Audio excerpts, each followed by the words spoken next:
Si entras y vuelves, no, la idea es que les coloco un punto de asistencia a los que vienen siempre en todas las clases. Y los que no vienen, no les coloco punto de asistencia. Bien, entramos a la tercera fase. Pero antes de entrar a la tercera, siempre es bueno preguntar alguna duda sobre la segunda, la primera. Algún problema, puede ser del examen, problema sexual también, no hay ningún problema, cualquier problema, dígame. ¿Alguna duda que quedó? ¿Todo está claro? ¿Sí? Entonces entremos a la tercera fase. La tercera fase corresponde a sentidos. Hoy día completamos lenguaje, pero hacemos ya gusto y olfato. Próxima semana hacemos visión, audición, equilibrio, más dolor. Y nos queda tan solo gastro. Esto comprende la tercera fase. El lenguaje, ya saben que existe un lenguaje corporal que hay que hacer el diagnóstico para ver con quién uno está al frente. Y sin que ustedes crean, pero nuestra cara nos denota la verdad, la mentira, la falsedad. Y uno de los satélites de nuestro cuerpo viene a ser la nariz. Mucho nos dice la nariz, las manos, las piernas y los pies.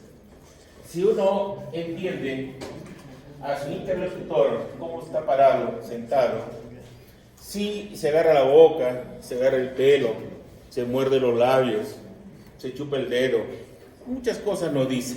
¿Sí? ¿Han visto los emoticones? Ustedes explotan bastante los emoticones. Con una imagen dicen todo. No necesitan hacer un parágrafo para decir que están felices. Manda un emoticón y se acabó. ¿Cierto o no cierto, señor? Bueno, es un símbolo. Puede ser sticker, puede ser un dibujo, lo que quieras tú.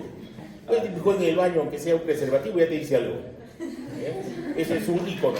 ¿Ya? Es un símbolo. Es como los sordomudos. ¿Cómo se comunica un sordomudo? Un lenguaje icónico, simbólico, emblemático, con movimiento de los dedos. ¿Ya? Entonces, mire, ¿quién estudió el lenguaje corporal? Alexander Luria, un ruso que toda su vida se dedicó a estudiar el lenguaje corporal. Ya saben ustedes en el área 40, y es motora. Desde que el hombre, ¿de dónde evolucionó el hombre? ¿De un gibón? ¿De un orangután? ¿De un chimpancé? ¿De quién? ¿De dónde se origina el hombre? De un chimpancé. ¿Se acuerdan del RH? Macacus rhesus. ¿Se acuerdan o no? ¿Bien parecidos o no? De ahí aparece el Australopithecus, después el Habilis, el Erectus, el Neandertal, de ahí viene el Homo sapiens. ¿Ya? Homo sapiens somos nosotros. ¿Hace cuánto tiempo aparecemos en la Tierra como Homo sapiens? Oh, Vizcarra dice, no te acuerdas, pero sí te acuerdas, porque tú eres O positiva, ¿cierto? No. ¿Qué eres? AB negativo. Ay, no hay problema, eres tú. Es un semáforo rojo. Si se embaraza, peligro. Es bien rara tu sangre, ¿cierto? Wow. AB negativo proporcionalmente de 10.000 tienes 2. Es una locura. Y de delegado, ¿quién es de delegada acá? Creo que es mujer. No No venía. Está con el doctor Wanky, seguro. ¿A qué hora es el examen de Wanky? 8 de la noche. Usted de la noche. A esa hora uno no piensa bien. A esta hora es el examen. 6 de la mañana, 7 de la mañana. ¿Alguien tiene un plumón por casualidad? El doctor Wanky. Wanky, bien, tiene todo. No tiene. ¿Alguien tiene eso? ¿Nadie? Un veloz, decía acá, mi amigo es veloz, Bellido. Tráeme un plumón azul, de acá del kiosco, pero que pinte. ¿Ya? Ábrelo, que pinte, porque te dan secos. La señora tiene puro seco. Dile, quiero uno húmedo que escriba, ¿ya? Pero lo pruebas en su palma de la mano.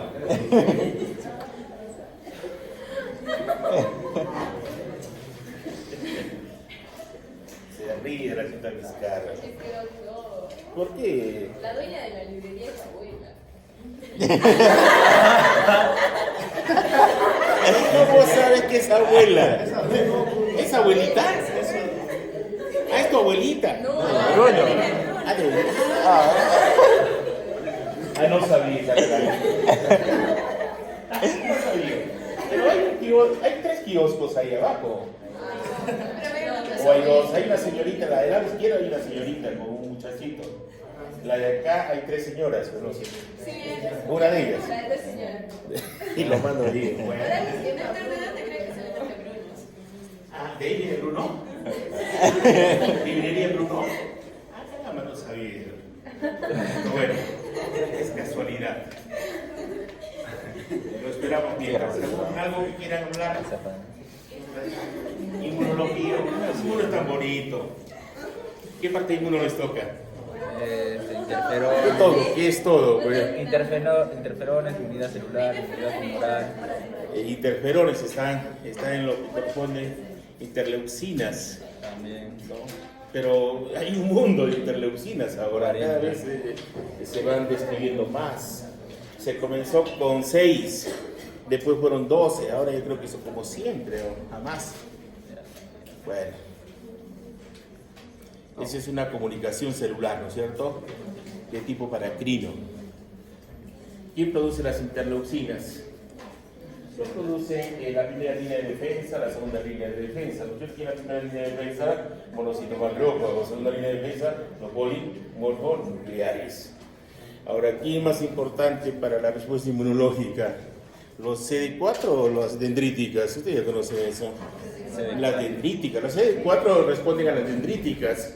El error del inmunólogo es ese, que sigue pensando que el CD4 es el marcador.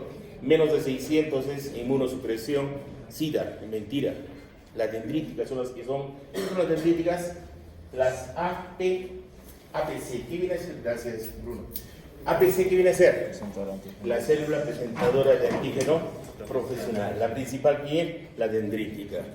De ahí vienen los macrófagos, de ahí los monocitos y al final los linfocitos B.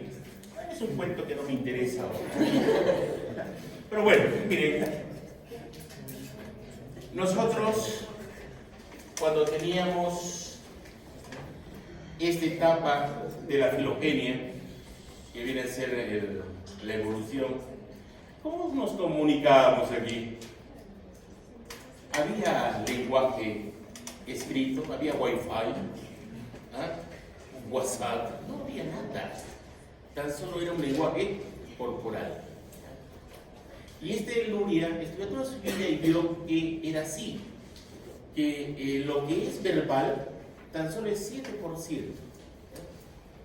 Lo que es la prosodia, lo paraverbal o paralingüístico, ¿qué viene a ser lo paraverbal o paralingüístico?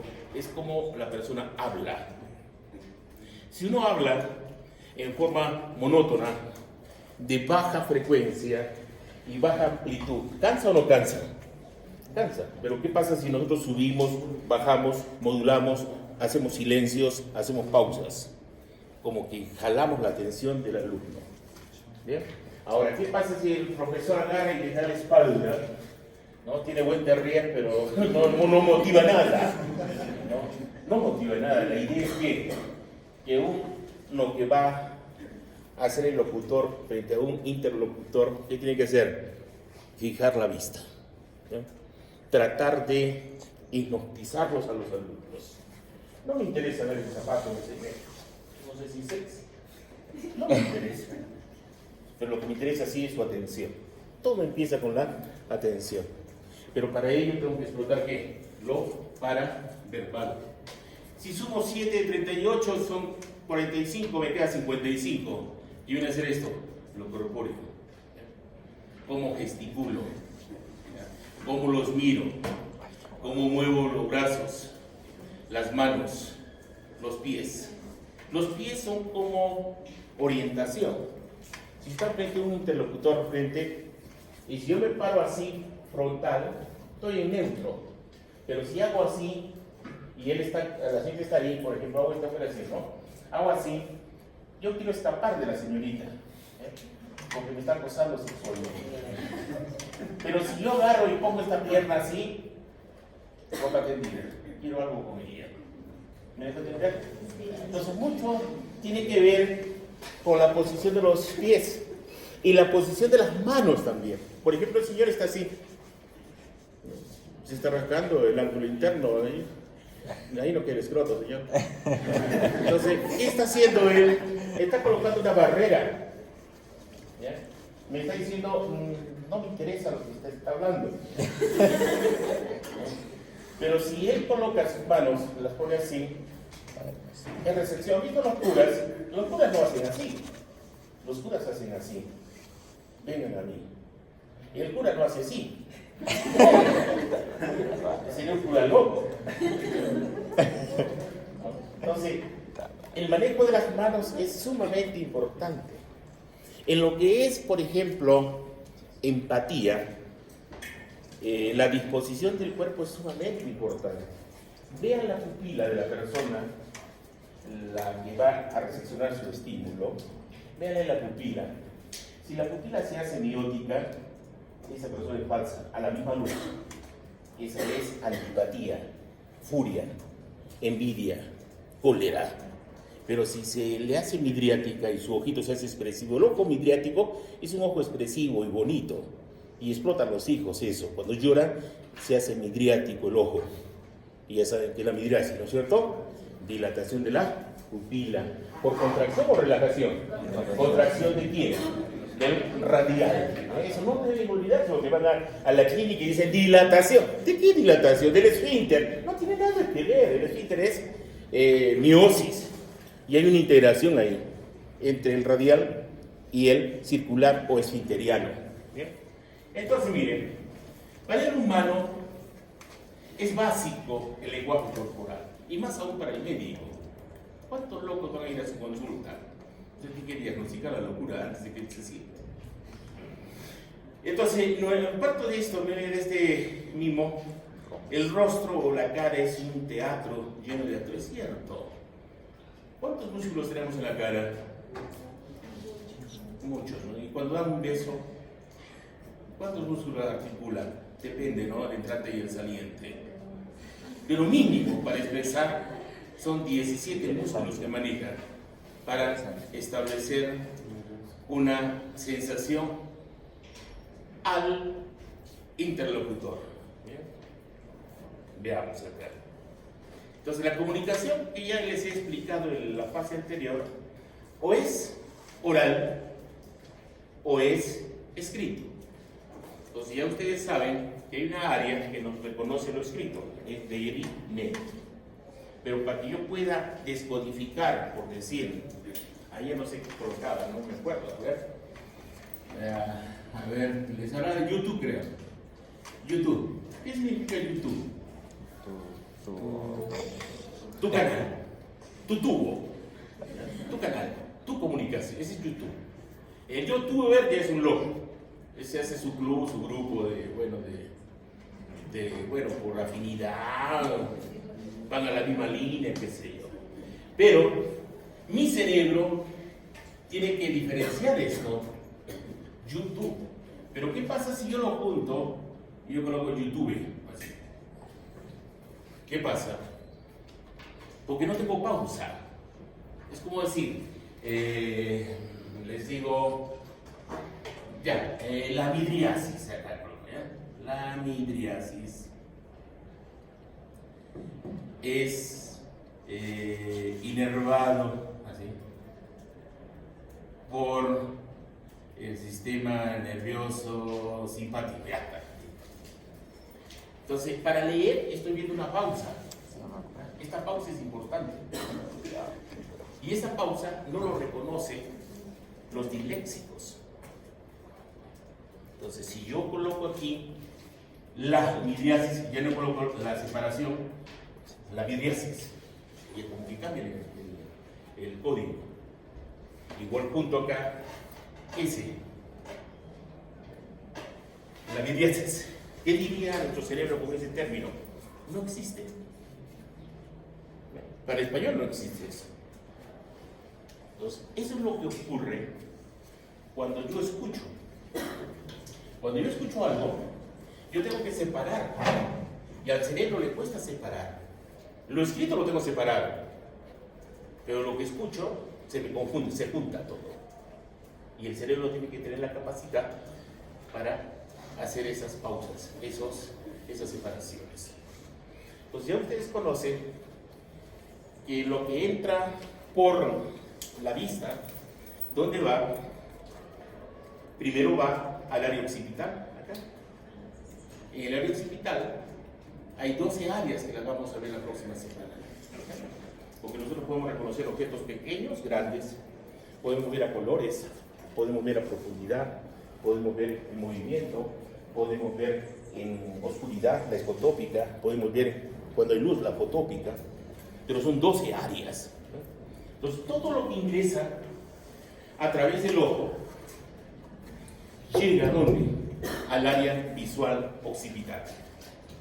Y de ahí va hacia, acá hay una circunvolución angular o giro angular, que está obviado, pero está acá, ahí donde hace un relevo. Y el segundo relevo va hacia el área de Wernicke. ¿Y qué hace Wernicke?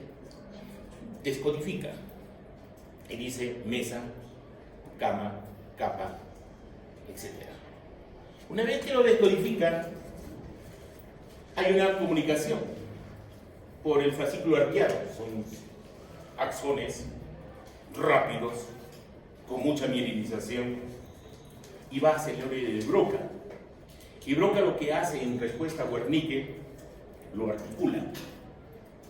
Quiere decir, va a decir, la midriasis es, ¿a través de quién?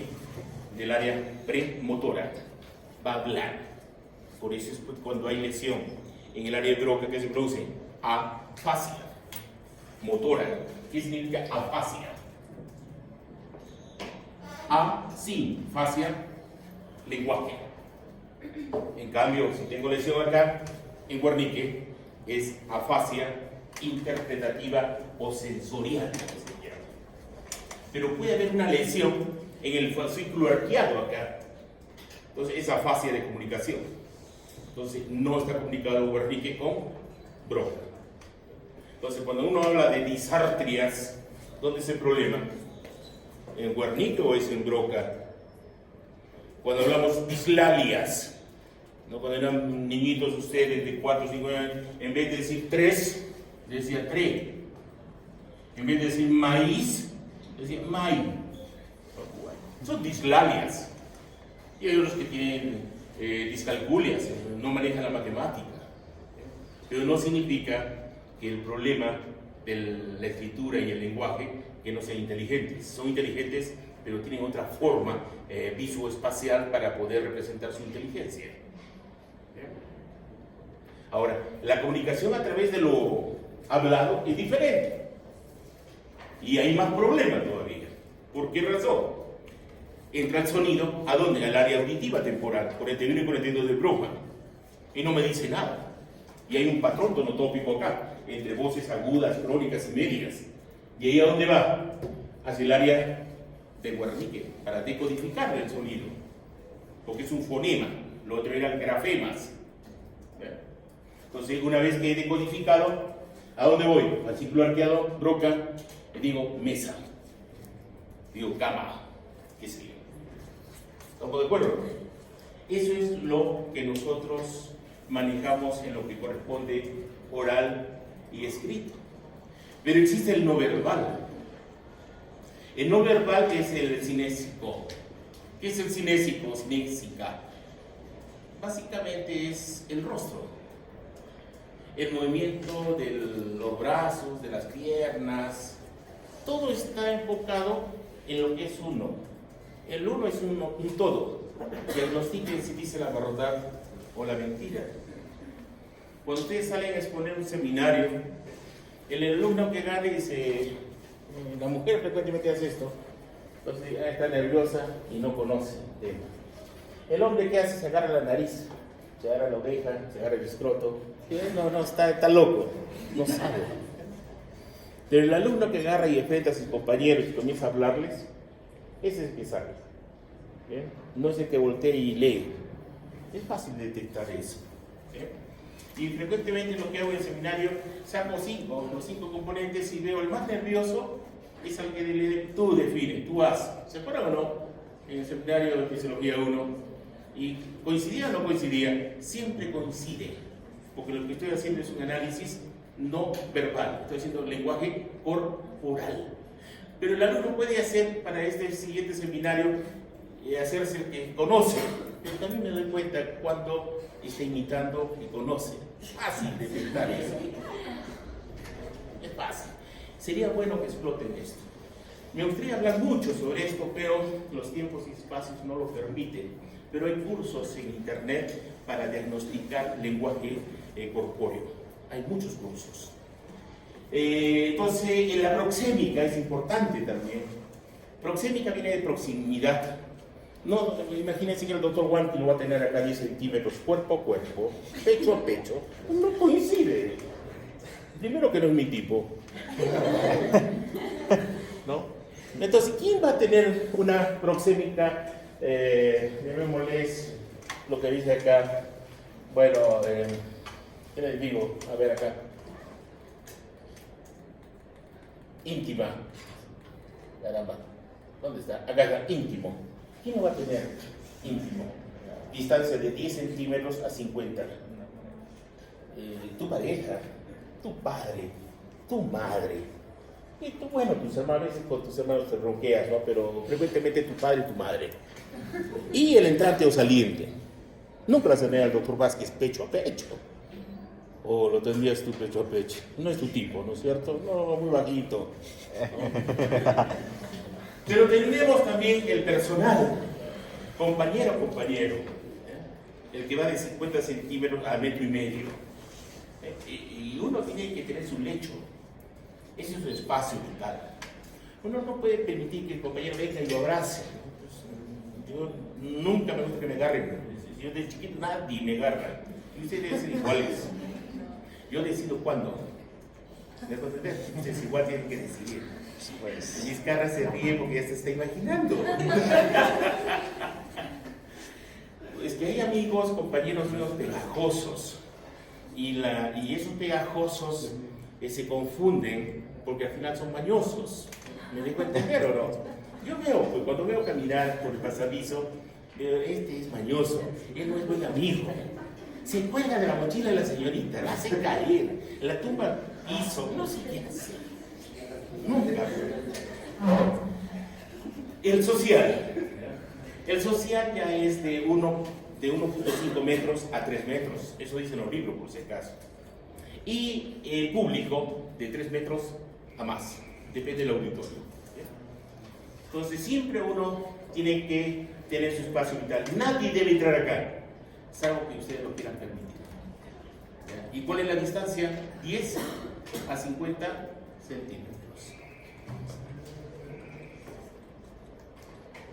El paralenguaje, lo que le decía la profesora.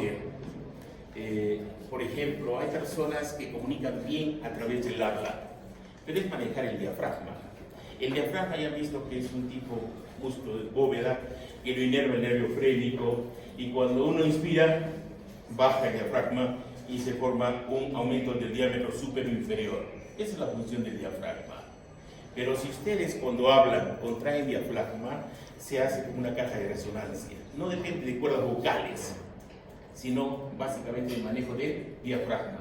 ¿Los tenores manejan diafragma o no manejan diafragma? Sí, por eso es que tienen una voz espectacular, tenor. Entonces, hay muchas personas que no manejan diafragma y como que es una voz cansada, ¿no? Es una voz monótona, es una voz que no estimula, más bien invita al sueño, a Morfeo. ¿Vamos a la cama? Algo así. ¿Por qué? Porque es su voz así. Muy bien, pero no confundir gritar que manejar voz. Una cosa es gritar y otra cosa es entonar voz, establecer pausas, silencio. La voz, por ejemplo, tiene que establecer silencios. Y ustedes, el error cuando se pone en seminario, viene el estímulo, la pregunta, e inmediatamente quieren responder. Error. Lo que tienen que hacer es digerir la pregunta, hacer una pausa, ordenar las ideas y responder en forma coherente. El que responde rápido es reacción y hace un paporreo. Se vuelve verborrei, una diarrea de palabras que al final no sabe nada.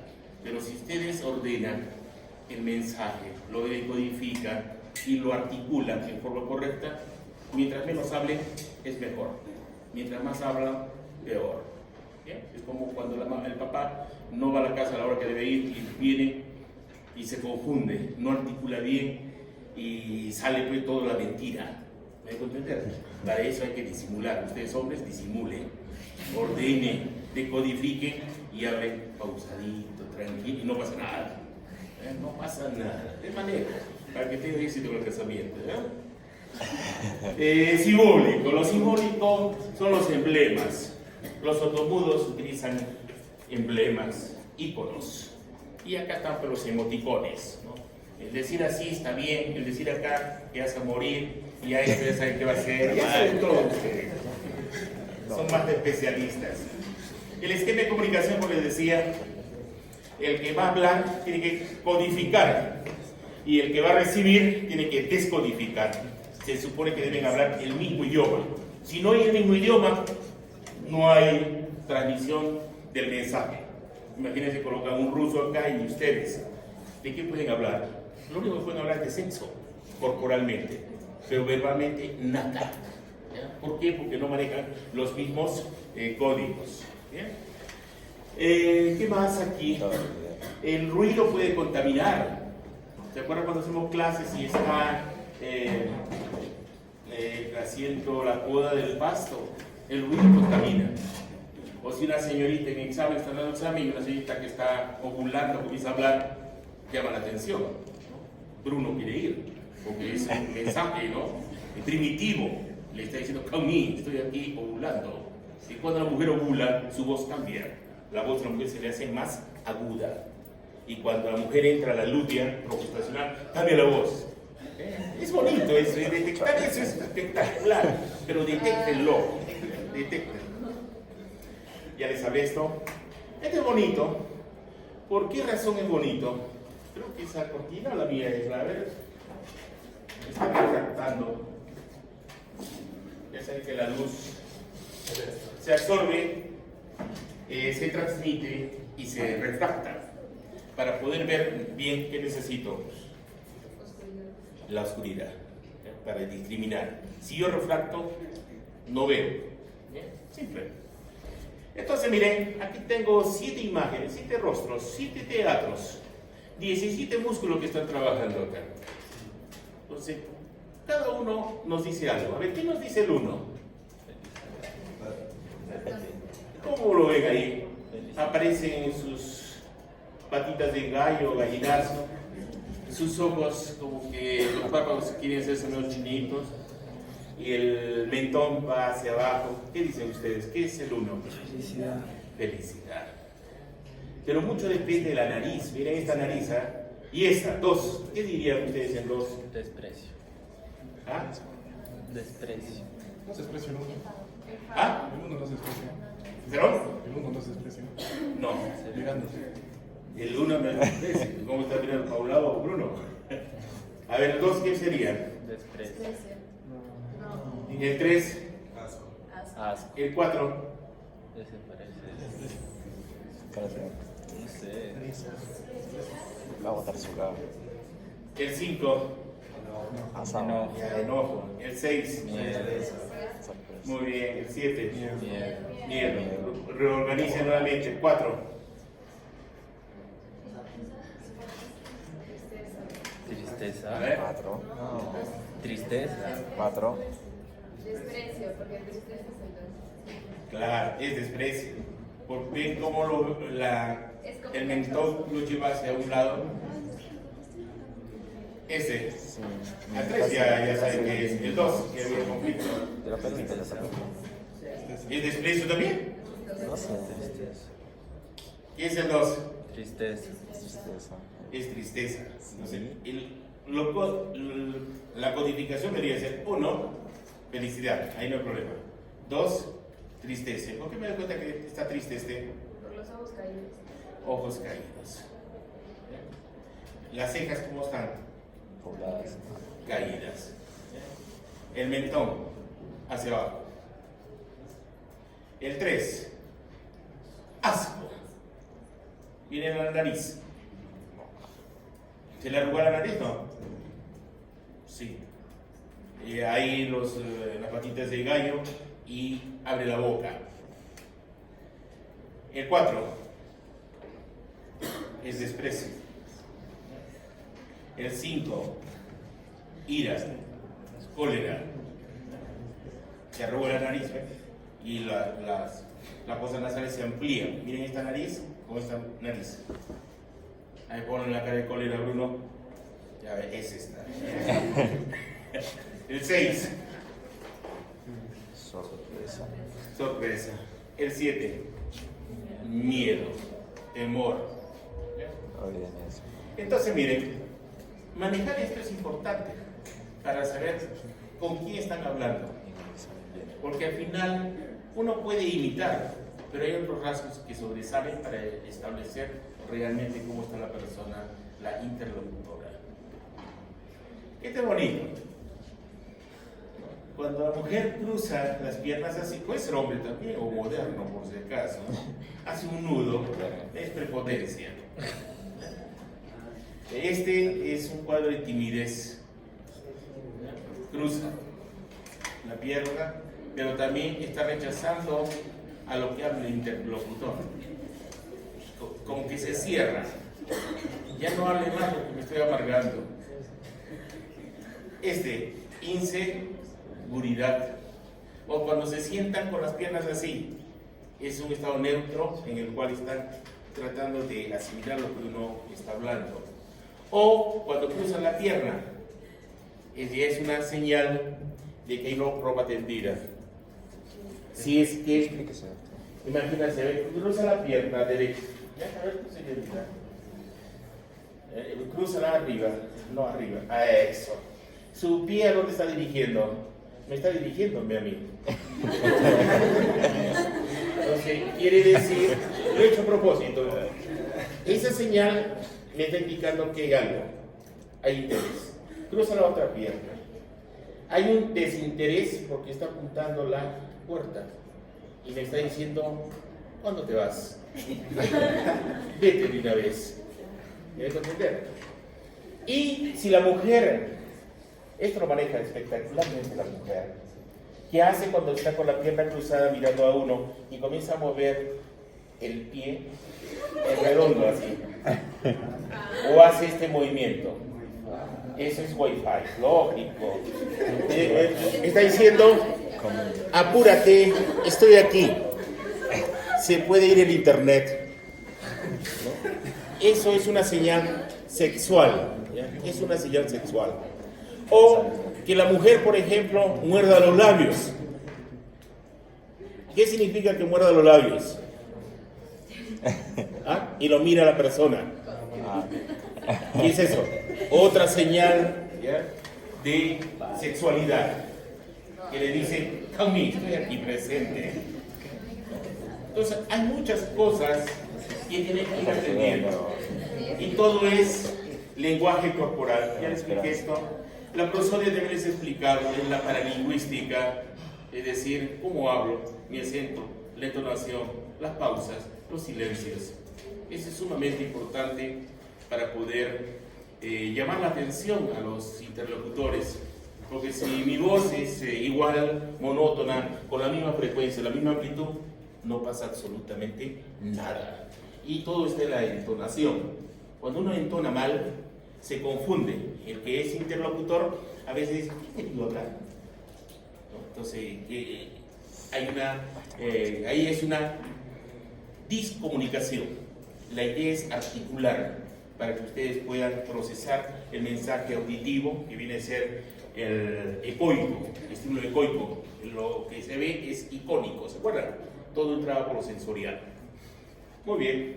Y estos símbolos son ustedes especialistas en eso. Mi delegada, la Carito, pues espectacular con esto. Me manda unos iconos terribles. Los voy a publicar. Es interesante porque cuando pide algo, manda pues sus caritas ahí tristes, que llora. Espectaculares, ¿no? Primer delegada que he visto que es así. No, esta es historia, es historia. ¿Eh? Y cuando las chicas se comunican, es increíble, hacen un diagnóstico, hacen una radiografía de la persona, desde cómo está su pelo a cómo están sus zapatos. Y si encuentra que su polo o pantalón es igual de ella, ya no se lo vuelve a poner. Lo quema, lo bota, lo regala. ¿Cierto o no es cierto? Es cierto, es así. La mujer siempre ha querido ser individualizada, uno. Y dos, tiene el síndrome de la tenencia. ¿Qué significa el síndrome de la tenencia? Tener todo, pero no saben para qué. Si no entren al cuarto de una dama, es como el arca de Noé. Tiene todo. Es como, no sé si alguna vez les hablaba, pero siempre hablaba de esto.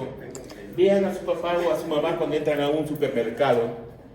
El hombre, si va por pasta dental, va a donde hay pasta dental, lo saca y corre para pagar, como que alguien lo quiere violar. Y está ahí, y rápido sale el carro, se va. Y feliz es él, porque es cazador. Es cazador. El mejor invento para el hombre ha sido el control remoto. El control remoto él está cazando, era primitiva. En cambio la mujer no, pues no es cazadora. La mujer es recolectora. ¿Cómo? Va por pasta dental, no saca pasta dental, saca un montonal de cosas. Increíble. Y se demora. Es una locura, mi mujer le digo, vete sola, porque tu locura no puedo yo ser loco contigo.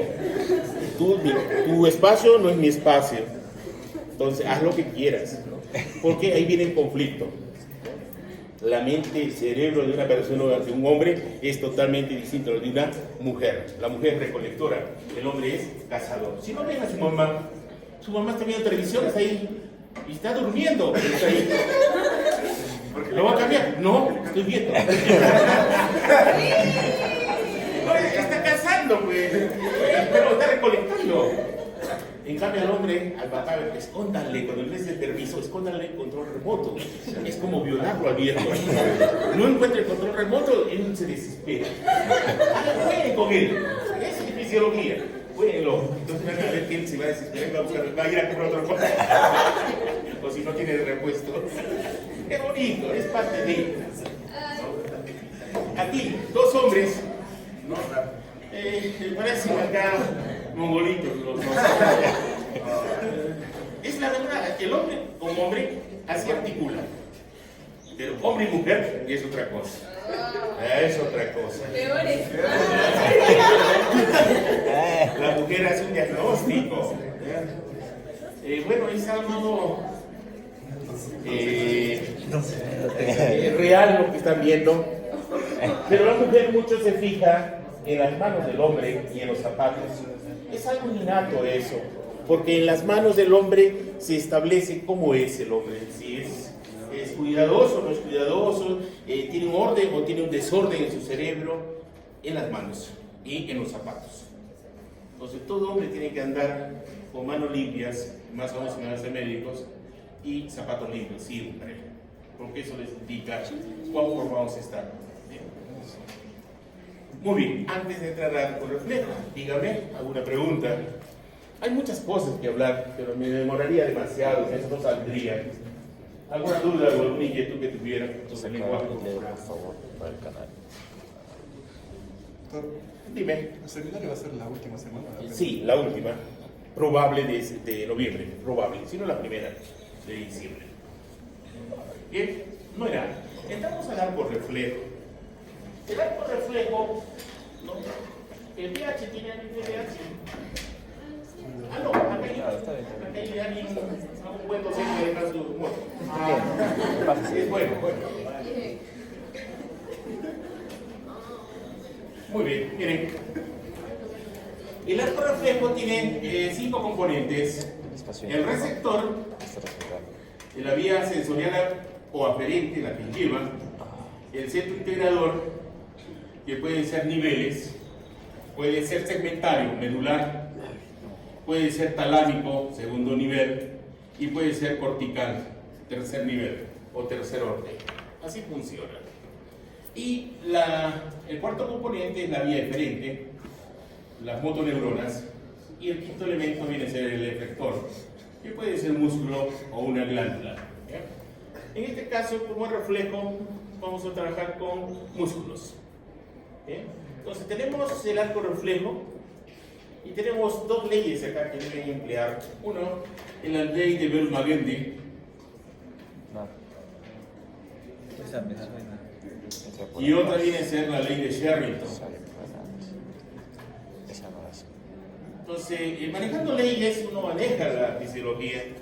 ¿Qué nos dice la ley de Bell-Magendie? Que el asta dorsal es sensorial. ¿Ya? Todo lo que es sensorial llega ahí.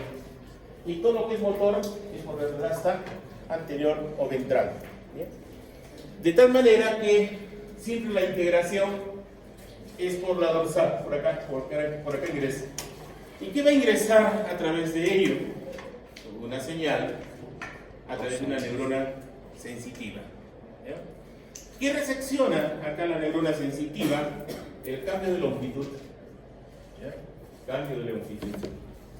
Y tenemos nosotros receptores especializados para recepcionar cambios de longitud. Eso viene a ser el uso muscular. ¿Ya? El uso muscular son fibras intrafusales que no tienen capacidad de contraerse, sino tienen capacidad de recepcionar cambio de longitud. Y el otro receptor viene a ser el órgano tendinoso de Golgi.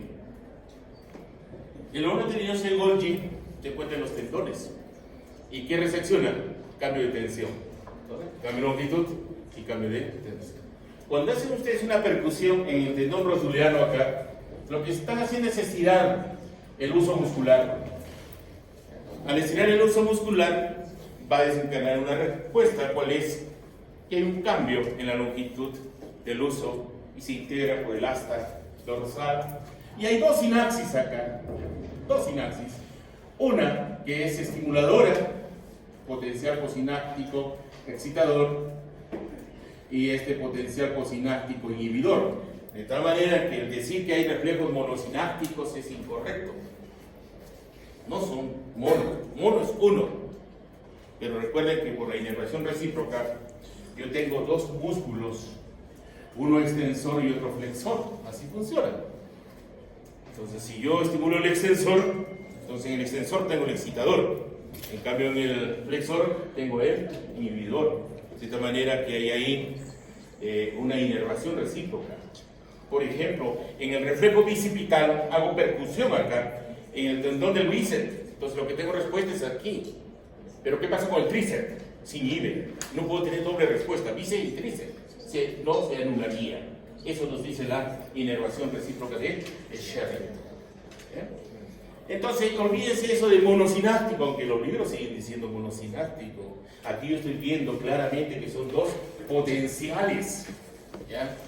Y uno es el glutamato y el otro es la glicina. Son dos neurotransmisores. Y así funciona nuestro cuerpo. ¿Ya? Ahora, ¿qué más? Esto. Si ya hablo del reflejo patelar, que es lo que más se maneja, este es en L2, L3, L4. En algunos libros dice L2 a L4, L2, L3, L4, no me interesa. Es lumbar. ¿Ya? Lumbar. Pero yo la pregunta del año sería, este reflejo segmentario, ¿ya? Este reflejo miotático, ¿llega al tálamo? ¿Llega a la corteza cerebral? ¿Sí o no? No, dice Valdivia.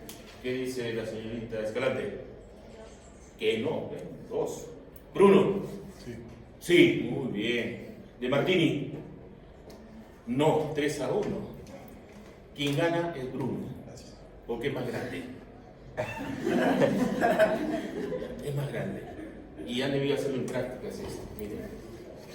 Si yo quiero demostrar que el reflejo no tan solo es segmentario.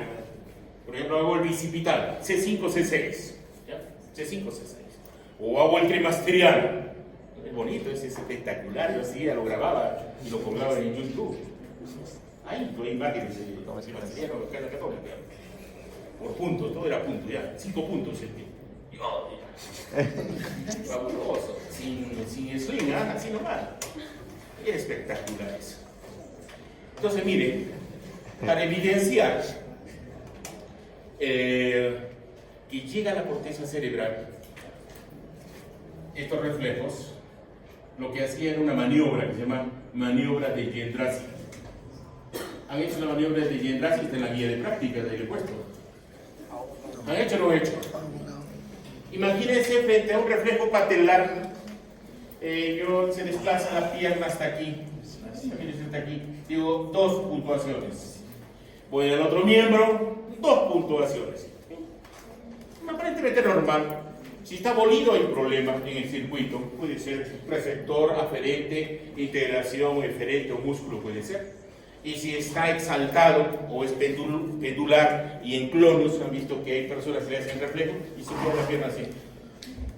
Eso está bien malo. Es problema piramidal. Esas personas, por ejemplo, que hacen así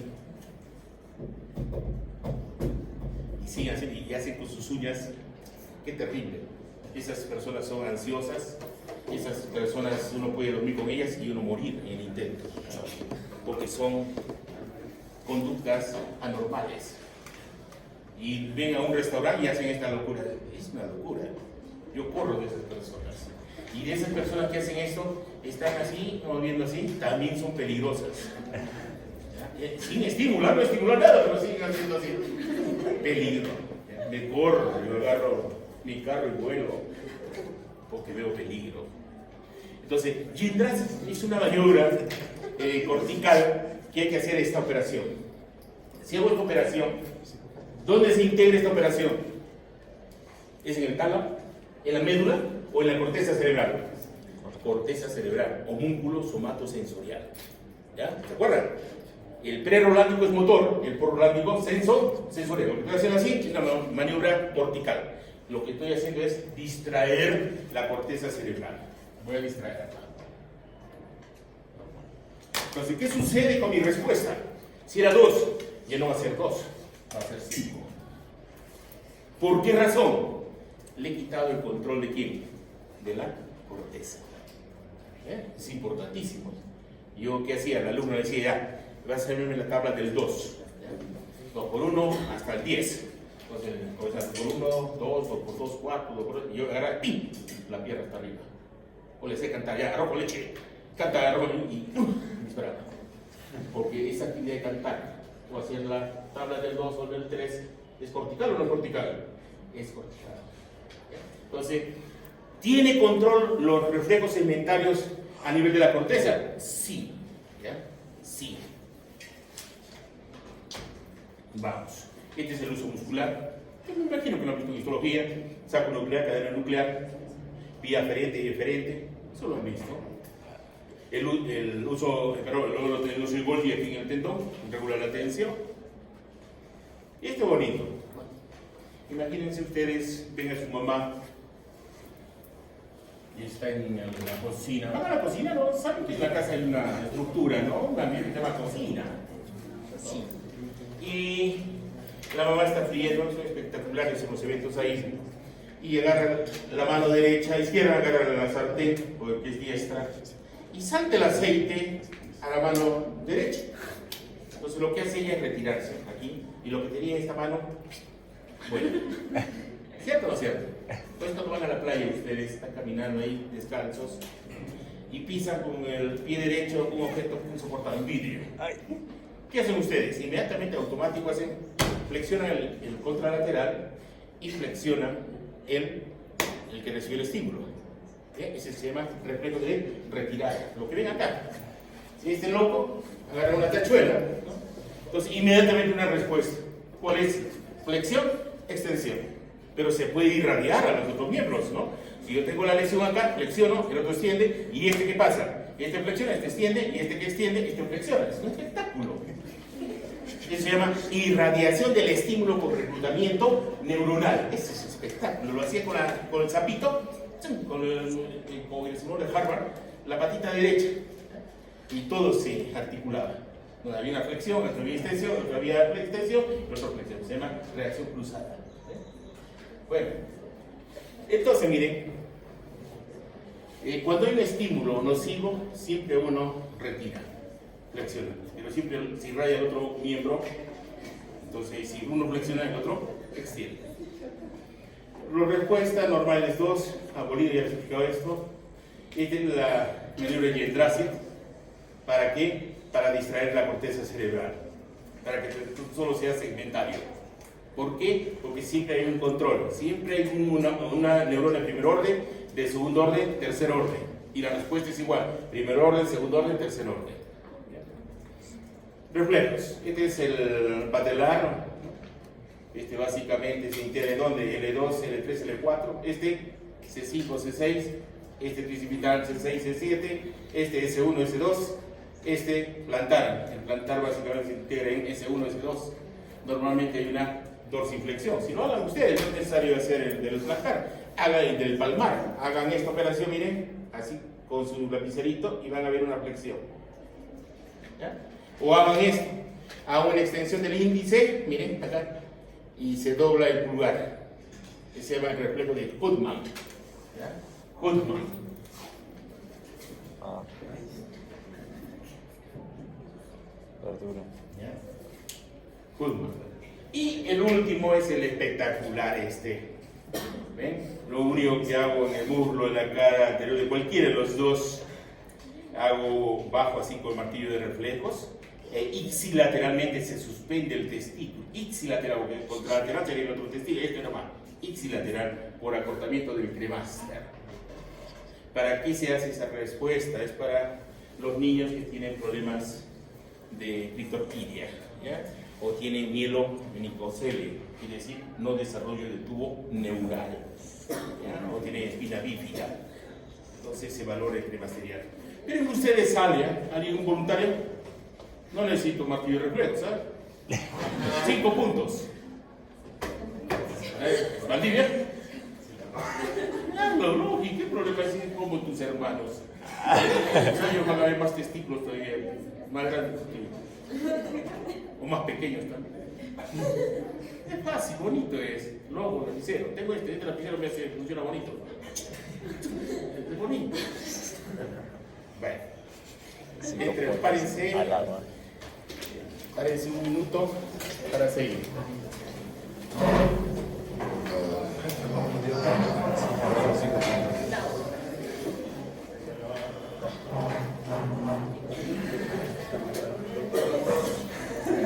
Dígame, Valdivia. ¿El qué? No, el índice desciendes y todo lo miras haces. ¿Por qué no funciona también? También funciona. ¿Cómo se llama este dedo? Cardinal. Cardinal, muy bien, no es mañoso, ¿no? El cardinal lo hace así, miren, se dobla también. Normalmente uno debe ser Babinski negativo. El Babinski positivo es cuando hacen el piecito, lo extienden así, como abanico. Eso nos indica problema piramidal. Cuando hacen bebitos, entre media hora, ustedes se cosquillan en la planta del pie y entonces el bebito, ¿qué hace? Hace esta operación. Siempre estaría prensil. Muy bien. Muy bien. Olvidémonos del lenguaje, olvidémonos de reflejos, entremos a gusto y olfato. Cuando hablamos de gusto, hablamos de apetito, pero el apetito está más relacionado con el olfato o el gusto. El olfato. El olfato para el humano ha sido supervivencia, pero nosotros hemos involucionado en la función olfatoria. Involución quiere decir que hemos retrocedido. Anteriormente teníamos con el olfato 1000 genes que nos daban 1000 receptores olfatorios, pero esto ya no es así. Tan solo tenemos 350 genes y nos dan 350 receptores. ¿Y qué pasa con los otros olores?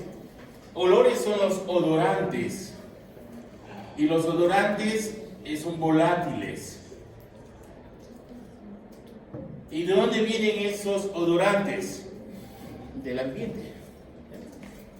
Del ambiente. Y cuando uno inspira, ¿cómo inspiro yo? Contraigo el diafragma. Las mujeres, ¿cómo respiran? Contraen diafragma más intercostales externos. Ya conocen, respira con una embarazada la mujer. Entonces, ¿qué hago ahí? Cuando entra aire, más odorantes. Y esos odorantes, yo tengo la capacidad restringida de 350 receptores para poder establecer una sensación olfatoria. Pero si yo comparo un perro con un humano, ¿quién tiene mayor olfato? Si comparo un perro con un tigre, ¿quién tiene mayor capacidad? El tigre. Entonces, eso es importante. Entonces, nosotros hemos involucionado en la función olfatoria. Pero, ¿qué hacemos con los odorantes que no procesamos nosotros? Tenemos nosotros una enzima carroñera. Esa enzima carroñera viene a ser la citocromo P450.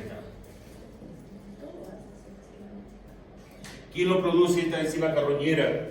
Lo producen las glándulas de Bowman. Glándulas de Bowman. No tiene que ver nada riñón, estas son otras Bowman. Estas están en el epitelio olfatorio. ¿Ya? Entonces, si yo anulo la función olfatoria, ¿puedo registrar gusto o no puedo registrar el gusto? Decir salado, dulce, agrio, amargo, umami, picante. ¿Puedo o no puedo? No puedo. Es lo que pasa cuando están ustedes resfriados. Cuando están resfriados hay inflamación. ¿Dónde? En el epitelio olfatorio. Y tienen rinorrea, están en el mes de octubre. Vela y vela. Entonces es lógico, no van a poder captar los odorantes porque hay una proteína fijadora de odorante. Si no tengo eso, no puedo recepcionar, transducir el estímulo de los odorantes del medio ambiente. Entonces, para nosotros esto es sumamente importante, porque cuando éramos primitivos, ¿no?, teníamos la capacidad de diferenciar los alimentos que estaban en putrefacción. Si yo consumía un alimento putrefacto, ¿me moría o no me moría? Lógico. Si no hablé con la doctora Noemí, es especialista en microbiología, ¿no? O hablen con Vázquez, ¿no? Parásitos. Entonces el humano tenía que reconocer, recuerden que no, el humano no es un cazador, ¿qué ha sido el humano? ¿Qué era? Era carroñero, comía lo que dejaban los animales más grandes que él. Y comía eso, lo que quedaba. Pero, ¿qué hacía el humano? Es como cuando ustedes van a la casa. Mamita, ¿qué has cocinado? Acá se le mete a la boca, van a olfatear. Lógico. O cuando enamoran ustedes. Acá van directo un beso, miren, ¿dónde te has bañado? Primero olfato. Primero, primario es el olfato. Y tanto es así que el olfato, ¿no?, su estímulo olfatorio es el único que no pasa por el tálamo. No pasa por el tálamo. ¿Y sabe dónde pasa? Primerito al sistema límbico. Al límbico. La tragedia es una vía rápida. Por eso es que ustedes pueden asociar un evento emocional con el olor. Por ejemplo, cuando murió mi abuelo, ¿no?, yo recuerdo el olor de las flores que llevaba la corona y lo tengo acá grabado. Y me acuerdo muerte, digo.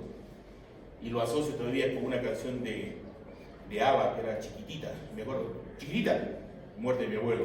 Algo así. Es espectacular. Pero más por el olor, por esas flores que se van pudriendo. Y el humano, para sobrevivir, ha tenido que detectar el olor a la cadaverina. Porque la cadaverina es muerte. Y si yo consumo algo que está putrefacto, me muero. Así de simple. Bien, entonces ya está claro que lo principal para el apetito es el olfato. Secundario viene a ser la célula mioepitelial que está en las papilas de la lengua, ¿no? Las papilas gustativas. Vamos. Áreas del gusto. Uno de los grandes errores aquí es de que se piensa que hay una especialización en cuanto a los receptores, a las células mioepiteliales que se encuentran en la punta de la lengua. En la punta de la lengua es dulce. Mentira. Si yo coloco quinina acá en la punta de la lengua, es amargo. Le coloco en la punta de la lengua sal, salado para decir. Le coloco ácido sulfúrico, ácido, lógico.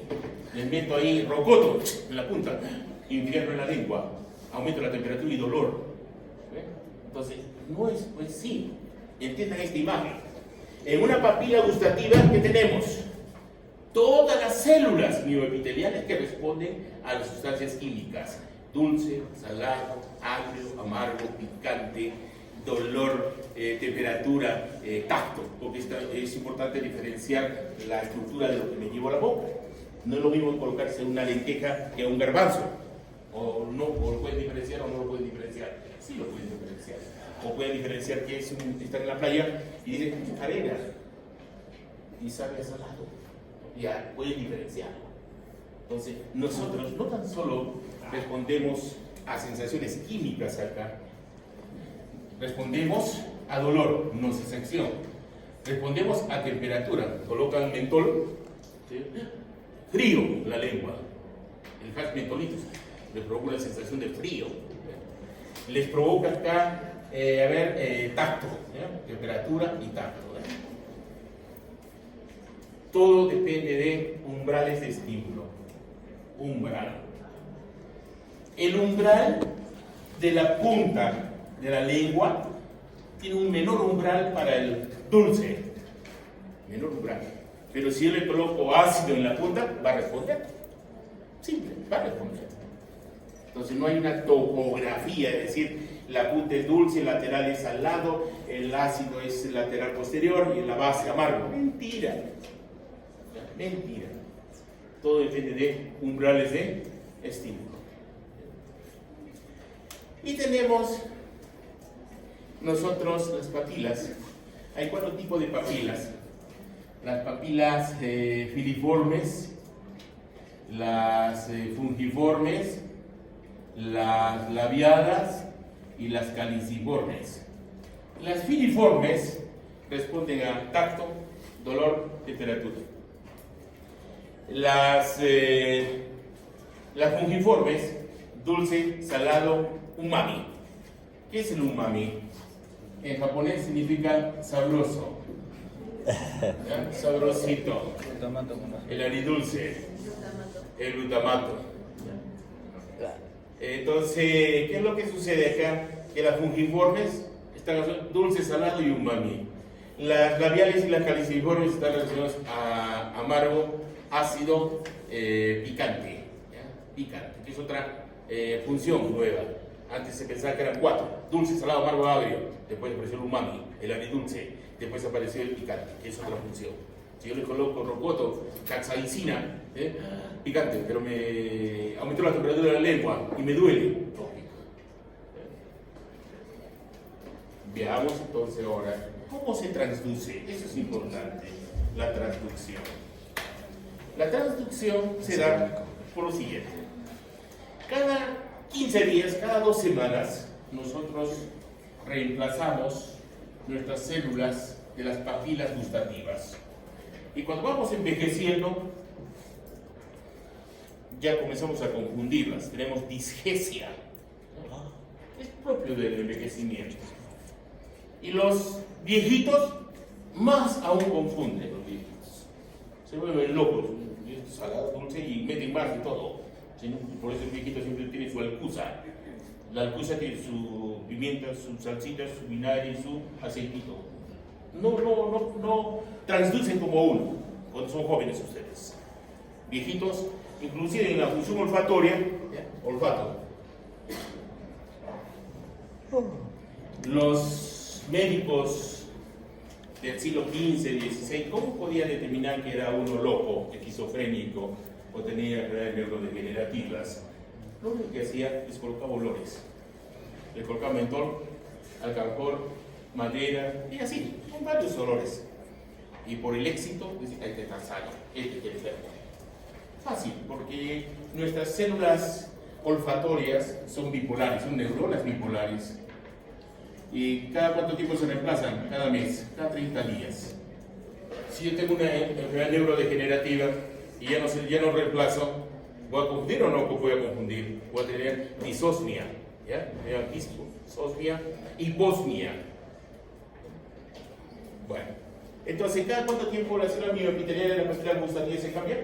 10, 15 días, 2 semanitas. ¿Ya? Es relativo, Whiteton dice 10 días. 3 guerras dice 2 semanas, ¿no? Es relativo. Ahora, ¿cómo se da? Cuando yo estoy frente al salado, el salado que tiene cloruro de sodio, el sodio sí que va a depolarizar.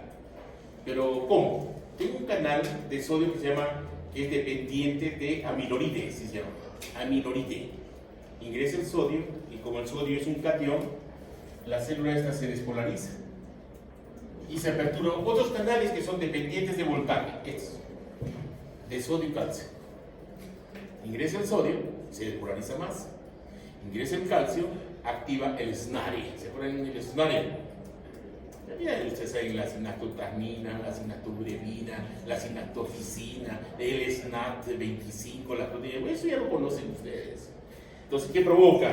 Que la vesícula entre en oposición con la membrana y que provoca la liberación de un neurotransmisor, el neurotransmisor de la serotonina, la 5-hidroxitriptamina, y se da la propagación del estímulo para que se procese el gusto. ¿Qué pasa con el ácido? El ácido lo que hace cuando ingresa, porque tiene protones, bloquea el canal de potasio. Si yo bloqueo que no salga el potasio por los canales de fuga, ¿qué pasa con el potasio? La ácido se despolariza, se crea cargado positivo y se apertura unos canales dependientes de voltaje, sodio y calcio. ¿Y qué libero? Igual, voy a liberar un neurotransmisor que viene a ser la serotonina. Esos son ionotrópicos. Pero metabotrópicos, dulce, amargo, umami, está asociada a proteína G. ¿Y qué produzco como segundo mensajero? El IP3. Entonces se une el azúcar, por ejemplo, a su receptor, produzco IP3 a partir de la fosfolipasa C, de fosfolípidos de membrana. ¿Qué hace el IP3? Apertura los canales dependientes de voltaje de sodio, pero estimula el retículo endoplásmico para que libere calcio. ¿Y qué es el calcio? Va a fosforilar la sinaxina y nuevamente va a activarse el SNARE. ¿Y qué libero como neurotransmisor? El ATP. ATP es el neurotransmisor.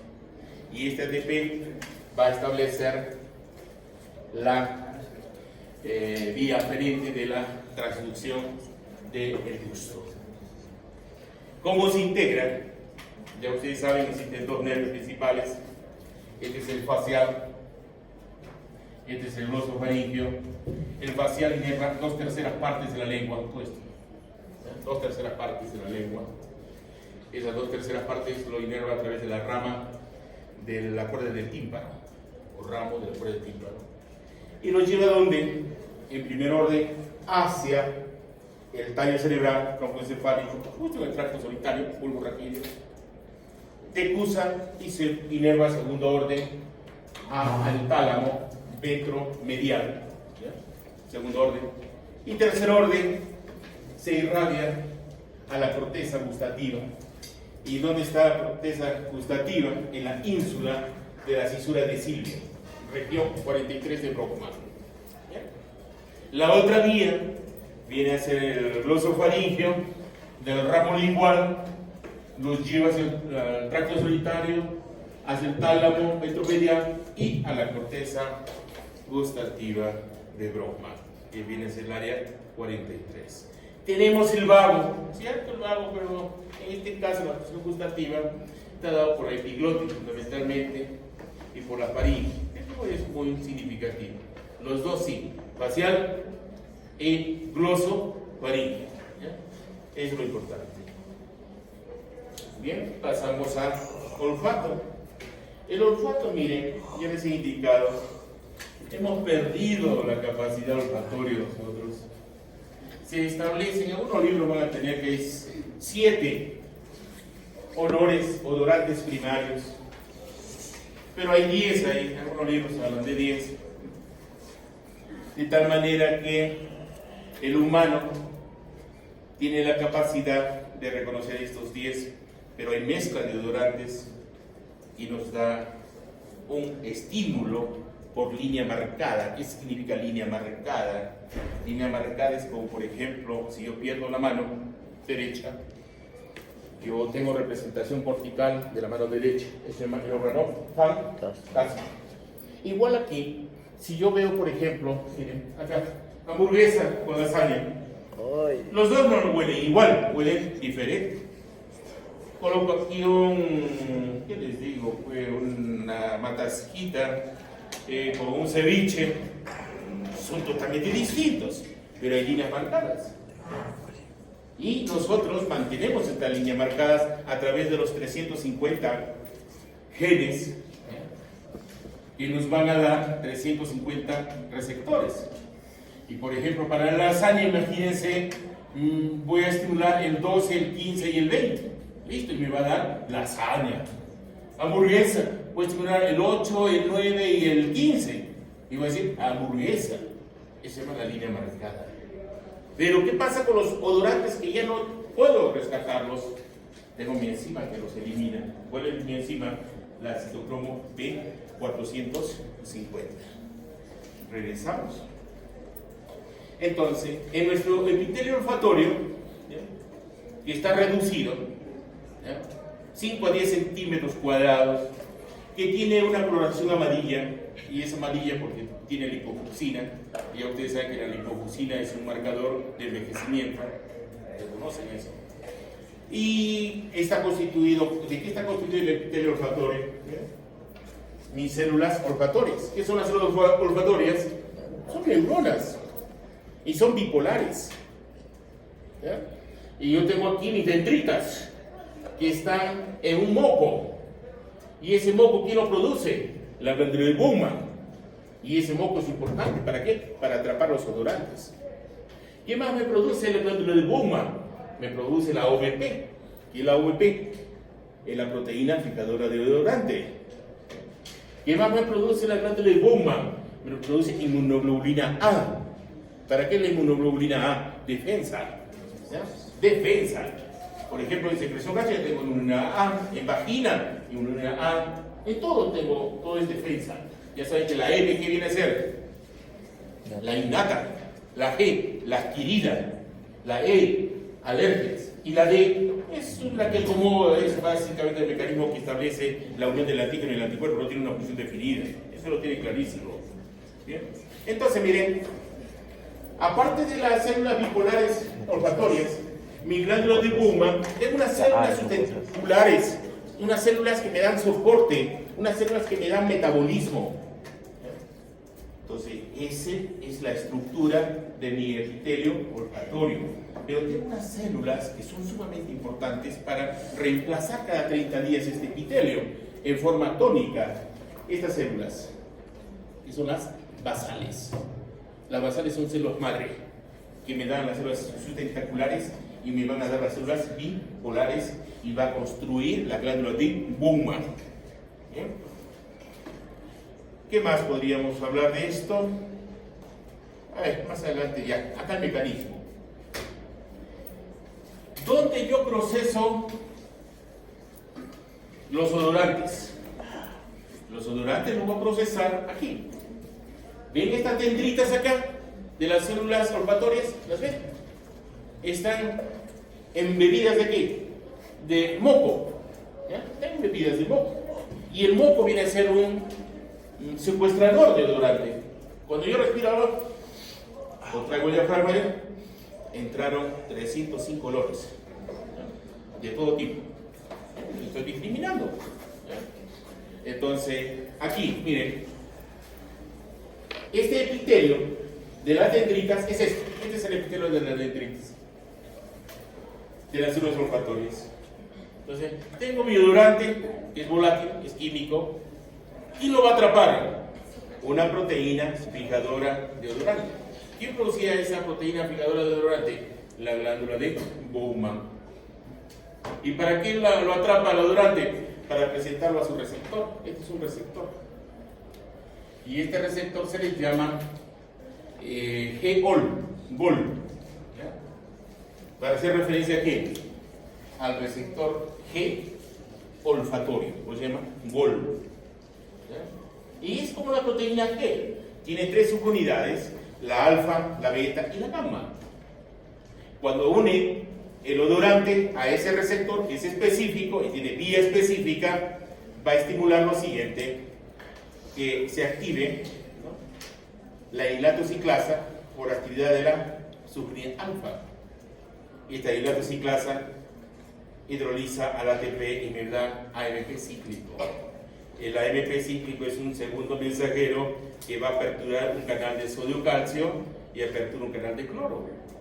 Si aperturo sodio-calcio, ya saben que el sodio-calcio está más afuera que dentro, la célula se despolariza. Y al despolarizarse genera un potencial de acción olfatorio. Ese es el mecanismo. Lo importante aquí es que este receptor es específico al odorante. ¿Qué pasa con los otros odorantes que hemos perdido la capacidad de olfatear? Viene mi enzima carroñera. ¿Cuál es la enzima carroñera? La T405, porque no tengo la capacidad de transducir ese estímulo. ¿Qué es transducción? Me había olvidado de decir. Transducir. ¿Qué es transducción? ¿Ah? Es la transformación de cualquier tipo de energía en energía nerviosa, potencial. Eso es transducir. Lo volátil lo traduzco ¿qué? En potencial de acción olfatorio. ¿Qué lo conduce? El primer par craneal, el nervio olfatorio, a través del bulbo, del tracto, y lo lleva a la corteza olfatoria. ¿Okay? Pero tenemos esto. Cuando ustedes fueron al anfiteatro hace un año y sintieron el olor del cadáver, les quitó el apetito, pero después se acostumbraron a llevar su salchicono y su Coca-Cola y su trampa al lado. ¿Qué pasó? Se adaptaron al olor desagradable, se adaptaron. ¿Cómo se adaptan? De la siguiente manera. Esto es bonito, muy bien. Así como han entendido la deuda de sueño. ¿Por qué se da la deuda de sueño? Por la adenosina. ¿Qué hace la adenosina? ¿Qué es más importante, la adenosina o la melatonina? La adenosina. ¿Sobre qué núcleos actúa? El preóptico ventrolateral y el hipotálamo lateral. A esa pregunta te he hecho valer las 2 respuestas, ¿ya? Esa pregunta, tú me preguntaste, ¿no? No, otro, tu clon. Tienes tu clon, ¿no? Todos tienen su clon, ¿eh? Actúa la adenosina. Todos tienen su clon. A ver, adaptación sensorial. No me da tiempo, creo. A ver, ¿qué hora es? 2:25. No la hago, ¿no? Nieva que ustedes están medio adormitados. Parece que los han violado mentalmente. Igual violado. Otra vez. Es bonito lo que estudian ustedes, ¿o no? Pongan emoción. Cuando le ponen emoción, todo lo van a... Es bonito que sepan también la adaptación sensorial, para que cuando se casen no tengan conflicto con su esposa. Me interesa.